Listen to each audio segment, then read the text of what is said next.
vessel movement anywhere around risers. Also important, of course, management of change, and then management of the operations.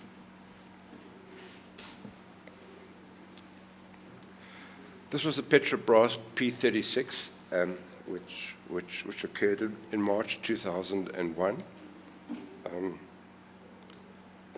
Very briefly, what the background was: constructed in the 1990s, and was adapted for deep water production in Canada, and then was brought into the field offshore Brazil. On the 14th of March, drainage operations started on the port side. An explosion occurred, causing release of gas, saturated water, and oil into the starboard column, and the unit began listing. A second larger gas explosion then occurred, causing 11 deaths, and the resultant platform damage caused further flooding. 175 people were evacuated. They tried stabilizing by injecting nitrogen, and this failed. And the P36 then capsized and sank in 1,300 meters of water offshore Brazil on the 20th of March.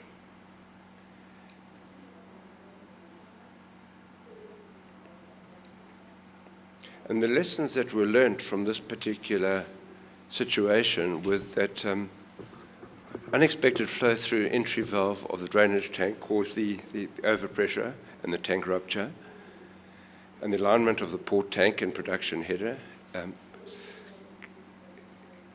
instead of into a production caisson, allowing hydrocarbons entry into the starboard tank, which then caused the explosion and fire. And also, what came out of this were there were deficient contingency plans and training of the personnel for the handling of this emergency. Just a few more shots of the Petrobras of the P36 before it went under, and this also was quite a major case study. Jeff mentioned now that he'd be talking about this a little bit later in his drilling presentation, but this is the Montara field, Timor Sea, just off Australia. The background there was that the wells were batch drilled and suspended with the rig returned to conduct a second phase of drilling. The tieback operation started. The rig skidded over the one well, and then skidded. Had a first kick and then a second kick. Jeff will explain about kicks a little bit later, but that's when you first start to lose control of the hydrocarbons coming out of the well. This then started leaking and was a major pollution problem. At this stage, no ignition, just the leaking of the oil. Just another shot of the same situation. Another shot, same thing. What happened also is, that didn't come through there, but ignition was actually created when they drilled a relief well, and at the time of intersection of the relief well, that's when it ignited and the flame. But up till then, the major problem had been major pollution. And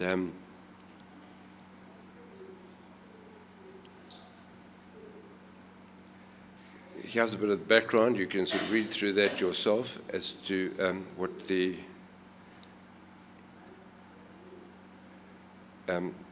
as I mentioned, it was the intercepting that actually caused the ignition, and well intercepted at pumping must kill. That shows in a graphical representation what actually happened in this case. You can see that there's the well, the actual well which blew out, and then the intersection, then the drilling of the well from a distance for the intersection with the idea of actually pumping in cement, which then kills the well. This was after the intersection actually occurred. This caused the ignition of the hydrocarbons and the fire. But at this stage, there'd been a large amount of pollution. Here's another shot of it. And that's a shot of what it looked like afterwards.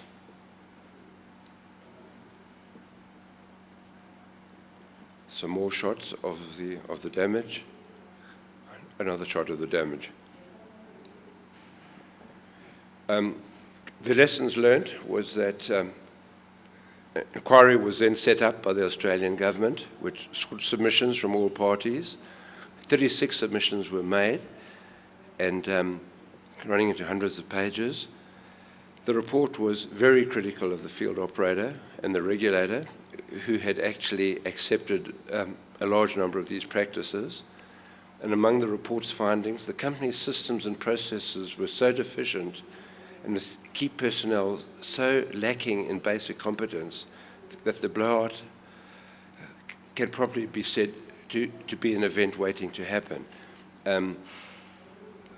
I've since met people working on Petronas projects who actually knew these people quite well, and they more or less confirmed this. They said it was really a badly run operation and the people were totally incompetent. So that finding seems to have been fairly accurate.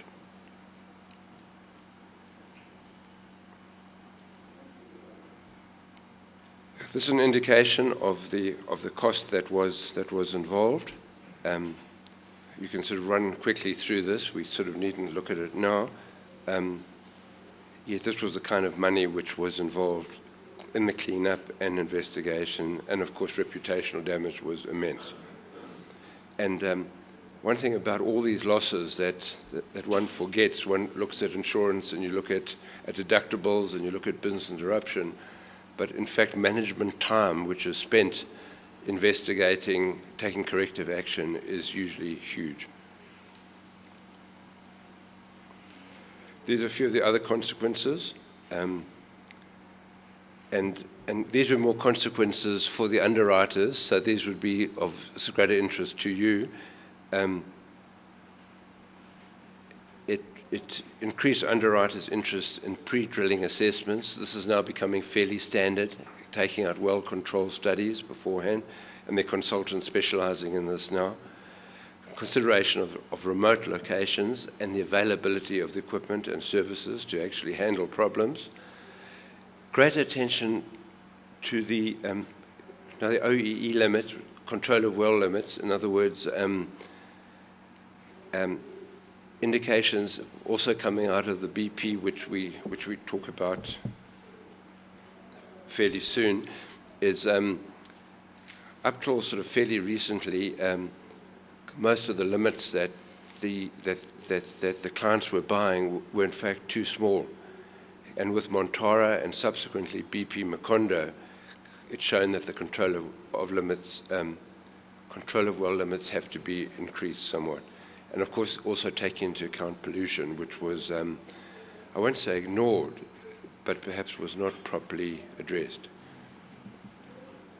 And then, of course, impact on contingency planning. And this, of course, this is the big one. This is the one which occurred in April 2010, which we all know about, which if it hadn't have been BP, it would have virtually wiped out any other lesser oil company. This was also known as the BP Gulf of Mexico Macondo well. The actual rig was the Deepwater Horizon, and the block where they were doing the work was the Mississippi Canyon 252. We could talk about this for the whole morning. and in fact, I do have a presentation specifically on this Macondo thing, and Paul's used it as a case study a couple of times in our energy course, so I'll just be glossing over the surface on this.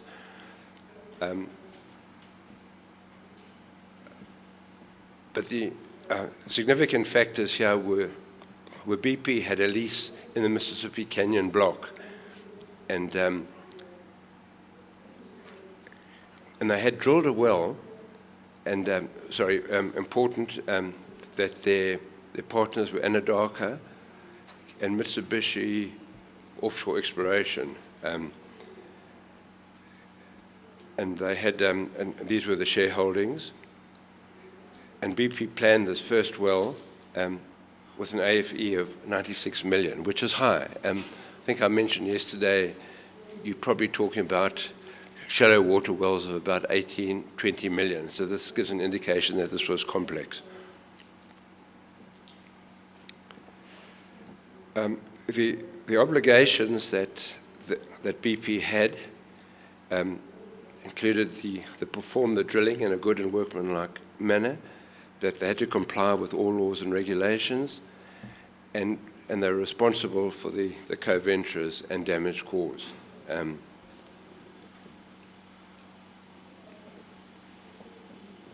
BP then contracted with the world's largest offshore drilling contractor, Transocean, and the drilling rig Deepwater Horizon was brought in.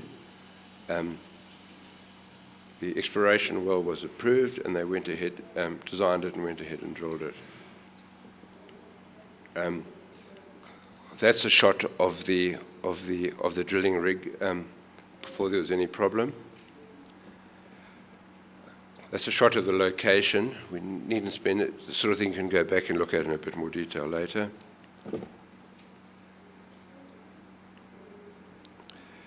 The well was drilled, and then the MMS, which is the regulatory body over in the US responsible for this, approved the temporary abandonment of this, with the idea of them abandoning and coming back later. A cement plug was to be set at the level which then sort of blinded off the hydrocarbon-bearing rock, and the primary cement job was concluded and declared successful. This was the first error.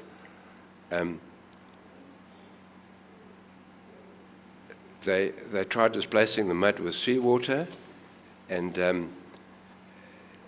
the people on board did a test, and they concluded that there were no hydrocarbons in the well, and this obviously was incorrect.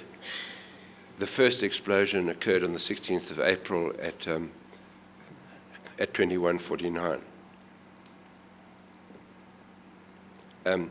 These were a couple of the problems: that the well was 6 weeks behind schedule, that it was substantially over budget, and that and the blowout turns what was a difficult well into a nightmare. Now, just giving a couple of shots of this. This is one of the more famous shots, which I think appeared in quite a few of the newspapers and magazines. Mayday call from Deepwater Horizon, 126 workers on board, Transocean, BP, and contractors.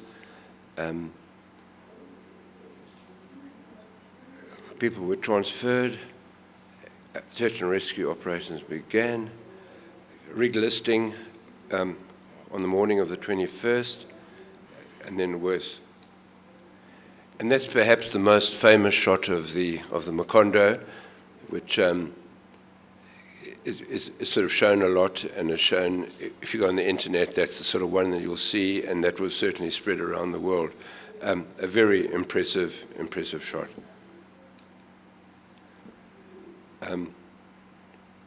Firefighting in progress, not very successful. At this stage, the drilling rig sank with loss of life, and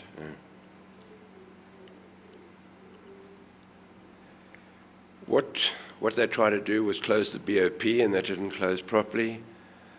Further explosion caused the rig to settle below the surface and then start to sink. There's hydrocarbon flow for 87 days. And you probably remember seeing on TV all those pictures of the oil spill. Containment control, kill and clean up activities, and you might remember that they tried sort of putting down golf balls and what they call junk shots and all sorts of things, and that didn't work. The flow was eventually stopped on the 15th of July, and the well was killed on the 17th of September. Just a shot showing the pollution, a satellite image showing the pollution, and some more images showing the cleanup and everything. Now,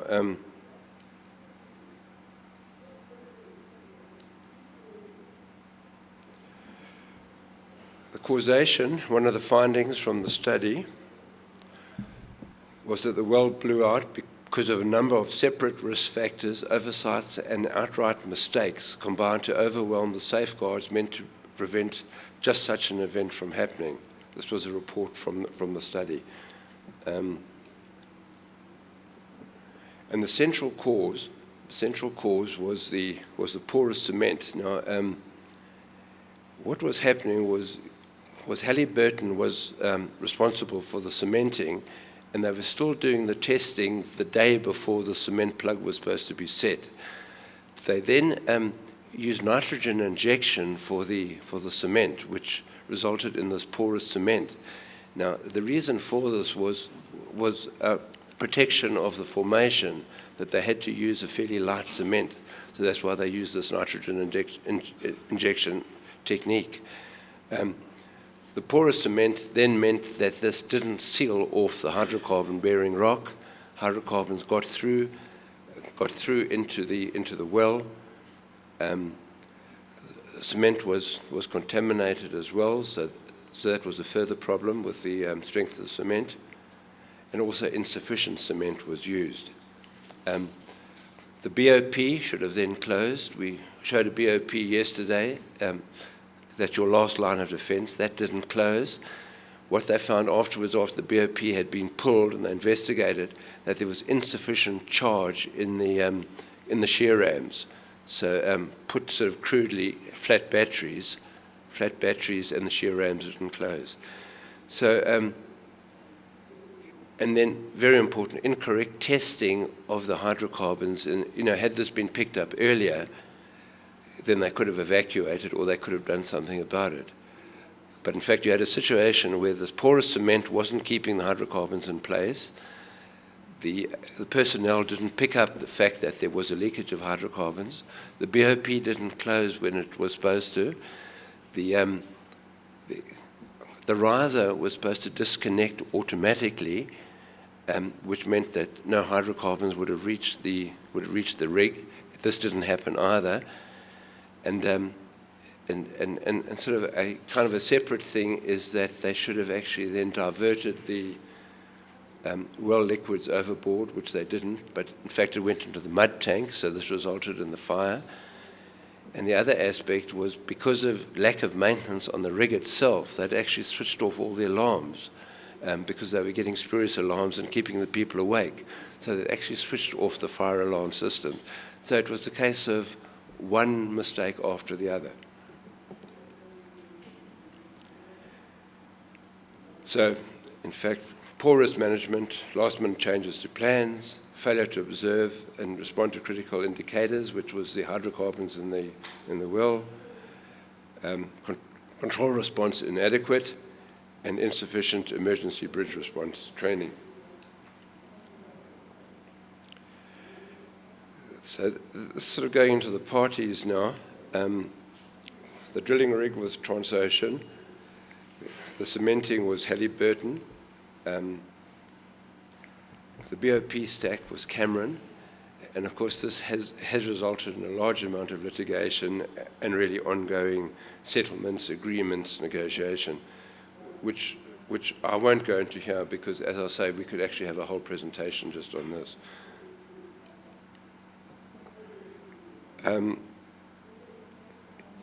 There was a complaint about the handling of the spill, that this was badly handled, and you probably saw the report about 3 days ago in the press that BP are now claiming that the handling of the compensation was overly generous, and that with the compensation plus the fines has reached about $38 billion. And the first step was that this wiped something like 40 billion off BP's share price. So the whole thing has really been a disaster for BP. And of course, BP don't insure, so that's made it even worse, except through their internal captive. So it's really self-insurance. So just once again on the National Commission's report,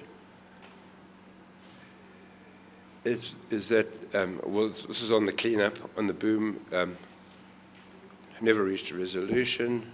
The responders knew that deploying was responding to the politics rather than the spill itself, and the miles of boom along the coastline did not prevent the oil from washing. Just another shot of the oil pollution. And of course what happened is every single person who had any sort of link with that area suddenly became a businessman in the area and claimed against BP. So you had a situation where even sort of social fishermen suddenly became commercial fishermen, and they were claiming compensation. So the whole thing became out of hand. And these were some of the consequences that came out of it, was revised procedures for operations and the decommissioning in the Gulf. Offshore regulation was totally reviewed, and new organizations came into reorganizations. They actually closed down MMS, and they then started a new organization. Offshore areas were closed to fishing, and certainly a review of the control of well limits. This became a major thing. First of all out of Montara, but certainly out of this, and then looking not just at the control of well limit, but also looking at the pollution, and how much of the pollution should be included. And then massive financial impact on BP. 40 million wiped off, and they estimate 38 billion since.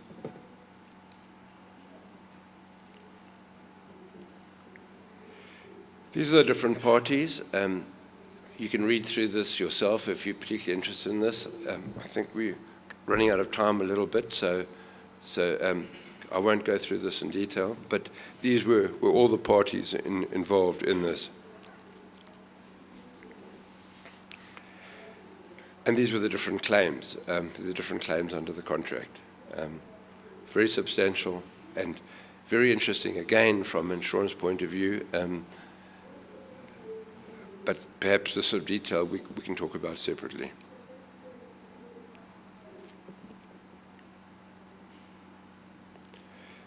Just one of the summings up were the disasters which struck the Deepwater Horizon drilling rig Macondo and the West Atlas Montara oil field have caused a paradigm shift in attitudes and requirements relating to safety and environmental protection in offshore petroleum activities, which of course has affected insurance and insurance limits and insurance cover.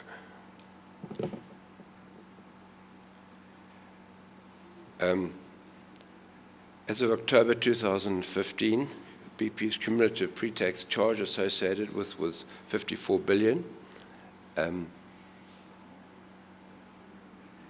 Came a case of gross negligence. It then raised the whole topic of gross negligence again.